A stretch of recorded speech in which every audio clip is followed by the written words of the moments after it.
Hi everybody, welcome back to Audrey Approved. Today I wanted to go over nonfiction books that have to do with food. I did a video like a month ago about ancient history nonfiction books, and I kind of wanted to follow up with another kind of thematic recommendation video. And so I'm going to cover not cookbooks, no cookbooks, but memoirs from chefs. I'm going to cover books about specific foods and their history, and also some more general books about food supply chain and how we get our food. So yeah, I hope you enjoy, and I'll jump right in. So first off, I have to do a small disclaimer, which is that if you hear licking, I have a greyhound sitting next to me right now that is really into bathing herself right now. I'll drop in a picture. So I hope that isn't too distracting. But I want to start off maybe a little bit lighter in tone and then move towards some of the more denser subjects that I have. And so lighter in tone, that covers, food memoirs to me and food essays. I think I mentioned this before, but I am doing an around the world book club with my aunt and my cousin, which is a fun kind of family project, where we read a book from every country, nominally chronologically, although I tend to skip around a little bit more than they do. And the book that we read for Andorra was 32 Yolks by Ripert. I'm sure I'm saying the French wrong there. And Andorra, first of all, is a country sitting between France and Spain. I didn't know it existed, which is partly why I'm doing this project, to get better at my geography. But Ripert is a chef that I only knew because he was friends with Anthony Bourdain. I remember seeing him in a whole bunch of Bourdain's episodes for his show, and so I didn't really know much about this chef in general. But 32 Yolks follows Ripert's life growing up in both France and Andorra, kind of his relationships with his family, and it covers really his birth through like early 20s, I think. And I thought that this was written pretty well. He writes with, I think, not a ghostwriter, but a writer to help him with his memoir. And what I really liked were the descriptions of food that came out of these pages, which I think is a really appropriate thing to like from a book like this. The descriptions were really vivid. I feel like Ripert's love for the creativity of cooking and, the freshness of certain ingredients really came through the pages. And I ended up just thinking a lot about food and food experience and the joy of eating and making food. So I really enjoyed this book. It wasn't something that I'd normally pick up, which is again a plus from doing this kind of reading project. And I think that if you're looking for, a food memoir or anything like that, then you might enjoy this. Next up, we have Mango and Peppercorns, a memoir of food, an unlikely family, and the American dream by Tung, Nguyen, and Katherine Manning. And this is a dual perspective memoir from two women who co-founded and run a really famous Vietnamese restaurant in Florida. And one of these women, Nguyen, was a Vietnamese refugee during, the Vietnam War, and Manning was her kind of host family when she came over to Florida. And so this is like I said, a dual perspective memoir that switches back and forth as each woman recounts their experiences, and they cover family histories and initial impressions of meeting each other and kind of the struggles of forming this restaurant and running this business together. And I don't know, I requested this because I'm really interested in Vietnamese experiences and Vietnamese immigrants. But this was, it's written in almost like a childlike kind of tone. I feel like the writing quality is not as up to par as I would normally hope for. And it felt almost surface level at times, kind of covering just, deeply or very casually mentioning something like depression, but then not going into it, right? Just being like, I was really sad and then I ended up feeling better later, right? It's very surface level, and I feel like because of that, there's not like an authenticity to the book that made me, excited to read it.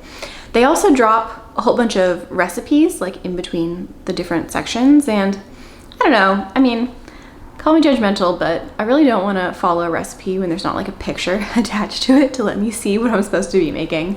So overall, I wasn't a big fan of this. I think I gave this like 2 stars. And then rounding out this kind of more memoir-ish or essay-ish section is Tiny Moons, A Year of Eating in Shanghai by Mingya Powles, I think, who is a half Chinese, half, I think, New Zealander, young author. She's also a poet. I think she has a new collection of poetry that's getting released soon. I know I have it on hold from the library right now. And this book covers, I think, 6 months of her time in Shanghai, going to school, and kind of her relationship with food and Chinese food as a way to reconnect with her Asian identity. It's really short. It's like less than 100 pages, and it's really kind of lighthearted in tone. But I don't know, I think similar to 32 Yolks, Powell's like relationship with food and her kind of love for all these different dishes kind of comes through the pages. And so I thought this was short but refreshing and cute, and like I said, I'm gonna read more from this author in the future. Okay, I'm gonna jump into some of the food histories now, and I'm gonna start with Candyfreak, A Journey Through the Chocolate Underbelly of America by Steve Almond. So, you know, I remember in high school, you know, after school, going home and really liking a show on the Food Network called Unwrapped. And in this show, the host kind of picked a certain food, typically like a junk food, and then went to like the factories where this food was being made and showed like the actual industrial machinery to make, you know, say Twinkies, for example. And this book kind of reminds me of that. It's dated, so it's also from the early 2000s. It has a really kind of quirky host who makes a lot of jokes that aren't, you know, particularly funny, but he tries to bring a lot of humor to the writing. And then, you know, the author kind of moves through the United States, in this case, stopping in different cities and covering different candies. And it's very kind of formulaic in its approach. It's, you know, drive somewhere, new candy, talk about the history, new chapter, move to a different candy.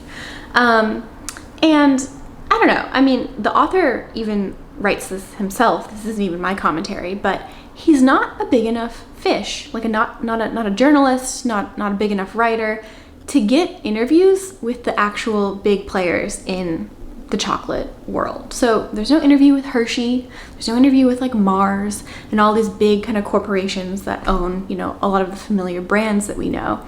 And so what he ends up doing is covering all of these obscure chocolate bars, chocolates that I have never heard of. So things like the Twin Bang, which I think looks really unappetizing, the Vala Milk, or the Abba Zaba. I had to write these down because, like I said, I never had them, I've never seen them, I've never tried them. And I don't know, I mean, this book was written in 2002, I think, maybe 2004, the early 2000s. And many of the companies that he talks about were struggling at that time. So I'm very suspicious that these companies, you know, even produce anything nowadays.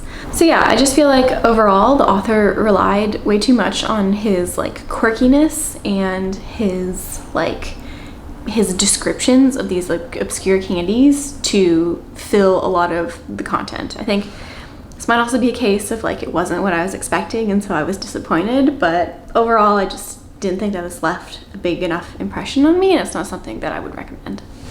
Another book about a specific food is Tomatoland, From Harvest of Shame to Harvest of Hope by Barry Estabrook. So I picked this up because I really like tomatoes. And I feel like there's a big discrepancy between the tomatoes that I can buy at like a chain grocery store versus the tomatoes that are homegrown or from, you know, farmers markets, which have this like almost sweetness to them that I've just never seen in like a grocery store tomato. And I really wanted to understand why, which is again why I picked this up. And I feel like I kind of got an answer, right? A little bit. One of the main reasons is that industrial tomatoes are picked when they're green, when they're like rock hard, and then are stored and only very later exposed to a certain chemical that turns them from green to the ripe, put it in quotes, red that we associate with a fresh tomato. And that's like a little bit of the content here. There's like a little bit of tomato biology, not a lot about tomato history or the role of tomatoes in different cultures, all of which I was really looking forward to. So again, disappointed when I realized this.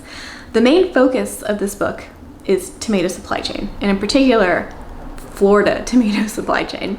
So it covers the use of pesticides and how that impacts both the quality of the food we get, and in particular, like the people that are actually doing the tomato farming and the tomato picking. So he covers the experiences of many like migrants from Central America that are like moving around different areas, specifically in Florida, to pick tomatoes, and how the use of like pesticides and labor, like lack of labor regulation, impact their lives. So it's a really important story. It just wasn't the story that I was expecting, which again is maybe why you shouldn't have expectations going into books, but I find it very difficult to not have expectations, specifically when I read, covers or book blurbs like I did here. So that sounds interesting. Maybe you'd like it, but I thought this was, fine. But again, not what I was expecting. Okay, and then 2 last books that cover how we get our food. The first is The Secret Life of Groceries, The Dark Miracle of the American Supermarket by Benjamin Lorr, which should have been called The Secret Life of the American Grocery Supply Chain. But I get why they didn't do that, because it might not be as marketable as a title as the one that it has. And this book doesn't cover specific foods. It's not like it covers the history of Wonder Bread or the history of Cheerios. It covers like how food itself gets on the shelves. So what does the trucking industry look like? Like how is food shipped from manufacturer to distributor? How does white labeling work? So when you see like a Kroger brand green beans, like what does that mean, and why did Kroger decide to do that? It covers how food gets onto shelves, like new food. So if you see new granola at Whole Foods on like an end cap, what did that company have to do in order to get their granola onto like the shelves in this store? And so what makes this really interesting is its combination of economics, its combination of like business and marketing. It talks about familiar things, and it also talks, most importantly, about like the humanistic element of all of these kind of puzzle pieces. So when the author covers trucking, he follows like a woman in trucking and her experiences with the industry and the job, and kind of how that kind of sector of the supply chain is changing over time. So like many nonfiction books, there's a really strong human element in this piece. And I think that's what makes it so interesting, despite its subject matter on paper being perhaps a little bit dull. So if that intrigues you at all, if I've sold you on that at all, then hopefully you'll pick this up and you'll enjoy it. I thought this was really memorable. Like I said, when I walk through the grocery, I sometimes think about this book, which is perhaps a true testament of me enjoying it. Okay, and then lastly, I have like a food nonfiction classic, which is The Omnivore's Dilemma, A Natural History of 4 Meals by Michael Pollen. And I feel like Michael Pollen is up there with a lot of people, with like John Krakauer as favorite nonfiction writers, because I just feel like they both make any subject very readable. There's something about their writing that just feels very relatable and very easy to like follow along with. And The Omnivore's Dilemma was written in 2006, I think, 2005 maybe. So it's a little bit dated, but it's still so applicable to like modern times. It's applicable in 2022. And Michael Pollan splits this book into 3 sections. The first one talking about kind of industrial food manufacturing. The second section about like organic food and the whole farm to table kind of movement. And the third being more of like a regression into like the idea of hunter-gatherers.